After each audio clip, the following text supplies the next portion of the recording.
बास किती खेळणार आहेस? हां, ठेव तो साईडला फोन. बोल. काय खाणार आहेस? ओली छोट्या भेळ. कुकीसाठी. ओके. ठीक आहे. Hello, welcome to Sneha's creation. तर मुलांना सुट्ट्या लागलेल्या आहेत, तर एक एक फरमाईश मुलांची येत असते.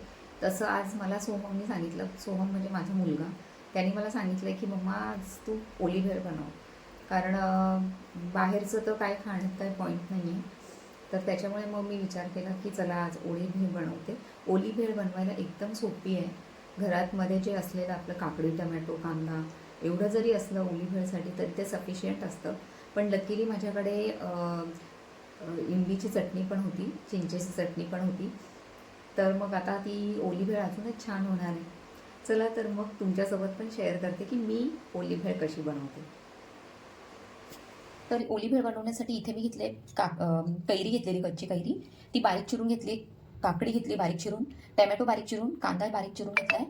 त्यानंतर इथे लेमन आहे अर्धा, कोथिंबीर बारीक चिरलेली, एक हिरवी मिरची बारीक चिरून घेतली आहे. इथे चाट मसाला आहे.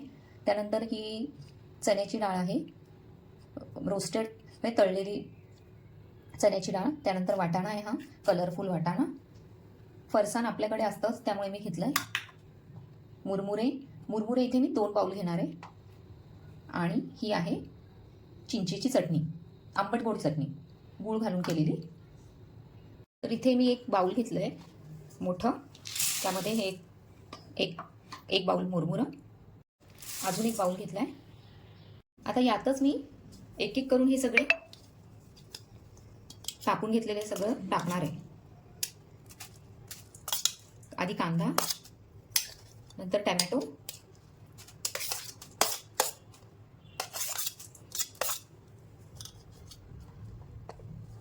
त्यानंतर कच्ची कैरी. तुमच्या आवडीनुसार तुम्ही टाकू शकता. जर तुम्हाला आवडत असेल तर तुम्ही जास्त घेतली तरी चालेल, मी अर्धी घेतली यातली. काकडी, त्यानंतर हिरवी मिरची, त्याचबरोबर ह्या ज्या डाळी आहेत त्या सगळ्या टाकून घेणार आहे मी. वाटाणा,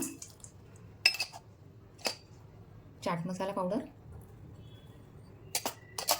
कोथिंबीर, आणि हा जो फरसाण आहे तो.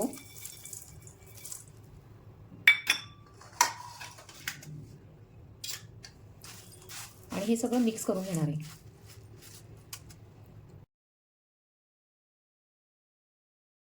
तर अशा पद्धतीने मी सगळं मिक्स करून घेतलंय.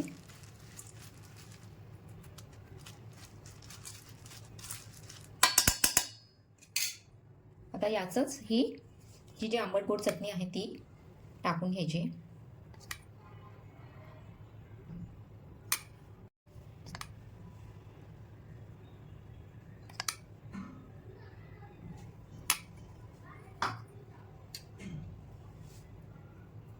आणि यातच हा जो लिंबू आहे, हा अर्धा लिंबू मी ठेवलेला, तो पण पिळून घ्यायचा आहे. ह्याच्या व्यतिरिक्त तुम्ही तुमच्या आवडीनुसार जसं उकडलेले चणे, काळे चणे, त्यानंतर डाळिंबाचे दाणे असं ॲडिशनल टाकू शकता तुमच्या आवडीनुसार. आता हे मी चांगलं मिक्स करून घेणार आहे. हे मिक्स करून झालं आहे, तर थोडंसं चवीनुसार मी मीठ पण टाकणार आहे. तुम्ही यात लाल मिरची पावडर पण टाकू शकता, पण इथे मला माझ्या मुलाला तिखट जास्त आवडत नाही, त्यामुळे मी यात काही लाल मिरची पावडर टाकणार नाही आहे. तर अशा पद्धतीने इथे तुमची ओली भेळ रेडी आहे. तर आता मी सर्व करते. तर अशा पद्धतीने ओली भेळ रेडी आहे. तर तुम्हाला ही ओली भेळची रेसिपी कशी वाटली मला कमेंट करून नक्की सांगा. तर पुन्हा भेटूया नवीन ब्लॉगसह स्नेहाज क्रिएशनमध्ये. तोपर्यंत bye bye, take care. Thank you. कशी झाली पिलू? एक नंबर. हां.